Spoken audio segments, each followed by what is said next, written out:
Matapos ang pananalasa ng Bagyong Krising sa rehiyon, agarang aksyon ng mga kapulisan ng Police Regional Office 1 upang magbigay ng tulong sa mga apektadong mamamayan.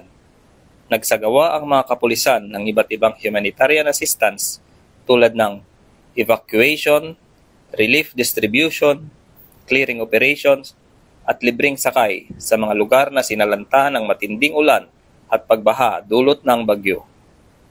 Tumulong ang mga pulis sa ligtas na paglilikas ng mga residente mula sa mga nabahang lugar patungo sa evacuation center. Kasama rin dito ang pamamahagi ng relief goods, katuwang ang lokal na pamahalaan at iba pang ahensya. Samantala, ininspeksyon ni Police Brigadier General Dendo R. Reyes, Regional Director ng PRO-1, ang Regional Reactionary Standby Support Force o RRSSF upang masiguro ang kahandaan sa posibleng epekto ng Bagyong Emong.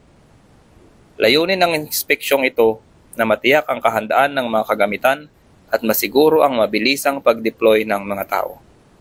Sa kabila ng pagod at panganib, tiniyak ng kapulisan na hindi nila pababayaan ang sambayanan. Sa gitna ng unos, mananatiling, maaasahan, malalapitan at mapagkakatiwalaan ang kapulisan. Mula dito sa Ilocos Region, ako ang inyong training correspondent, Police Corporal Mark Anthony Pico, alagad ng batas, tagataguyod ng Balitang Pulis.